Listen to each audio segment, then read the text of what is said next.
के मामले में आत्मनिर्भर हो रहा है। स्वदेशी तकनीक का आत्मनिर्भर भारत भारतीय सेना में फलीभूत होता हुआ दिख रहा है। ऑपरेशन सिंदूर के बाद रक्षा उपकरणों में एआई का इस्तेमाल हो या आधुनिक तकनीक से निर्मित हथियार देखने को मिले। Centre for Land Warfare Studies और Society of Indian Defence Manufacturers के सहयोग से next generation combat shaping tomorrow's military today विषय पर आयोजित 2 दिवसीय टेक्निकल सेमिनार कम एग्जीबिशन में जयपुर मिलिट्री सप्तशक्ति कमान में लगी इस प्रदर्शनी में कैसे दिखता है आत्मनिर्भर भारत, एक रिपोर्ट देखिए।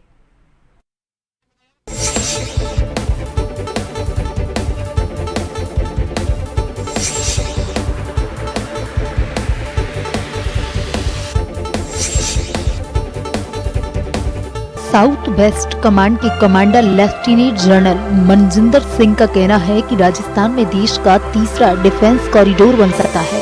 इसके लिए सरकार को प्रस्ताव भेजा गया है और 16 जुलाई को राजस्थान सरकार के सचिव से भी इस विषय पर चर्चा हुई।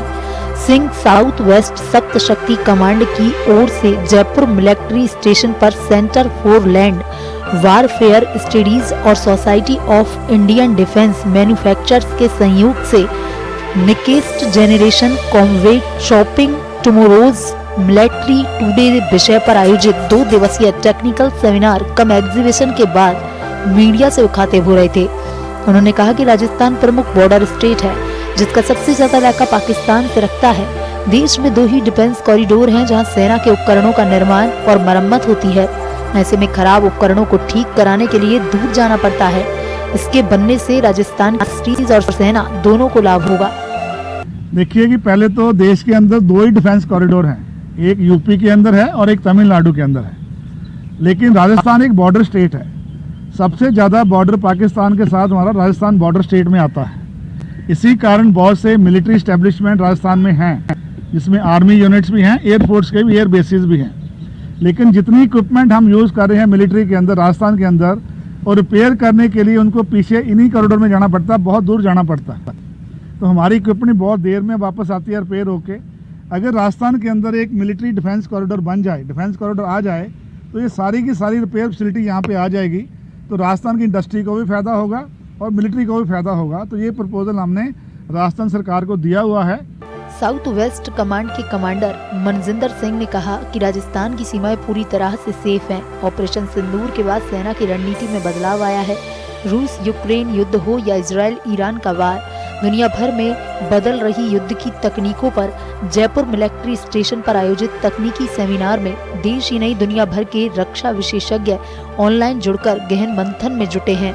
सिंह ने कहा कि सेना ने सरकार को भी यह सुझाव दिया है कि राजस्थान के सीमावर्ती इलाकों में अब जो भी नया निर्माण होगा उनमें बंकर बनाना जरूरी होगा। तो राजस्थान के लोग क्योंकि बॉर्डर एरिया में रहते हैं, ऑलरेडी उनको तैयारी है लड़ाई के लिए। लेकिन 1-2 चीज़ बताना चाहूँगा कि आने वाले समय में ये मैंने गवर्नमेंट को भी सजेशन दिया है कि बॉर्डर एरिया के अंदर जो आपकी अभी नई कंस्ट्रक्शन कोई भी आए, उसमें आपको अंडरग्राउंड जाने की ज़रूरत है। अगर आप एक इंसेंटिवाइज करें कि 40 किलोमीटर तक का जो बॉर्डर एरिया के अंदर कोई भी बंदा घर बनाएगा उसको बेसमेंट का मैं इतना सब्सिडी देता हूँ, तो फिर क्या होगा, आने वाले 5-10 साल के अंदर हर गांव के अंदर 4-5 बेसमेंट बन जाएंगी। तो अगर आखिरी आप देखें कैसे लड़ाई लड़ी जा रही है, यूक्रेन में 4 साल से लड़ी जा रही है, उसके बाद इसराइल हमारी लड़ी जा रही है, तो सिविलियन भी लड़ाई के रेंज से बाहर नहीं है।